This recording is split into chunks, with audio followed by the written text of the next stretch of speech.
Fall. So many people's favorite season. The cool air, the colored leaves, and the coziness it brings us. Strange that underneath it all, at its core, is the welcoming of death, of winter.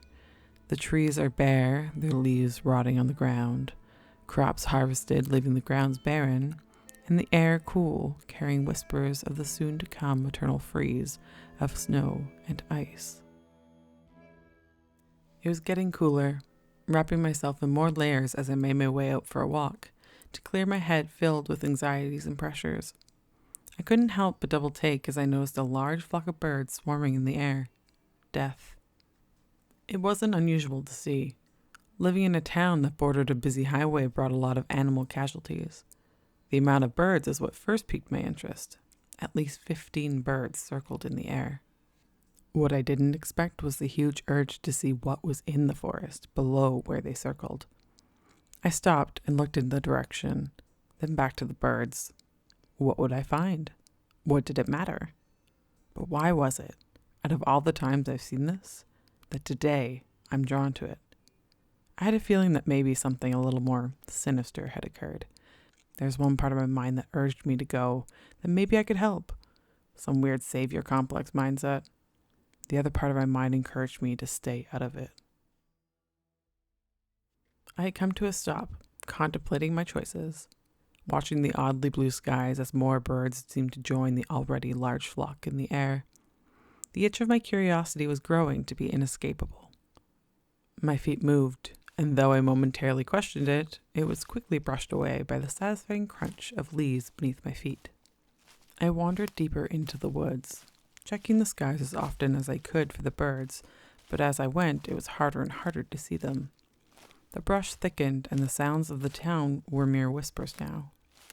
I pressed on, following my gut instinct that I now so willingly trusted. Trees began to blur together. The fallen stumps, mushroom patches, and even so-called trails couldn't help me keep track anymore. I stopped and sighed. I looked around the eerily quiet forest and saw nothing recognizable. I looked at the sky. The colors signified the setting of the sun. A chill climbed my spine as I realized there was no sign of the birds circling above. A twig cracked behind me and I turned. My eyes scanned the ever-growing dark woods. Another crack from another direction had me turning sharply. My heart started to drum in my chest. Hello? Though there was no response, I regretted saying anything. I took my best guess of where home was and headed in that direction. A shuffle of leaves to the right of me and another crack of a twig to the left had me hurrying my pace. The forest grew darker with every passing moment, and I didn't want to risk whoever or whatever was in this forest with me to catch up. Even if it was some sort of sick joke, I wanted nothing to do with it and to be out of this forest. I picked up speed, running as fast as I could in the thick brush. I ran, slowing only to hurtle over fallen logs and trudge by gnarled roots. I don't know what I was prepared to find in those woods, but it definitely wasn't a shadow figure that crossed my vision. It startled me, and instinctively I turned to run in a different direction to avoid it. I came to a small clearing, taking a moment to look around to see if I could see what the figure was. Why I wanted to know was beyond my conscious mind.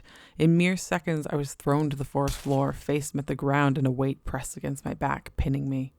Realizing then, by taking that moment to appease my curiosity was my very own downfall. I looked out of the corner of my eye to see who had thrown me to the ground, and all I saw was shadow. The figure leaned down and I winced, closing my eyes tightly. So, the crows chose you. The voice was low, husky, as their breath was hot on my neck. Before I could respond, a large hand was placed between my shoulder blades, and they pushed me farther into the ground. My confusion was forced away with pain as a burning sensation grew in the middle of my back. I wanted to yell, scream in pain, but my voice remained silent. The woods were eerily still once again as the creature released their hand. They leaned down once more with a graveled, whispered tone. Monarch of the crows. I would have told you that it was some messed up dream I had, one of those dreams that you would randomly remember out of the blue and can't quite recall if it happened or if you dreamt it. But when I came to, on the edge of the forest, I knew I didn't just decide to take a nap under that tree. I could have tried to convince myself that it never happened, if not for the giant scorched hole in the back of my jacket, or the hole in my sweater, or the newly acquired tattoo, jet black, in the middle of my shoulder blades.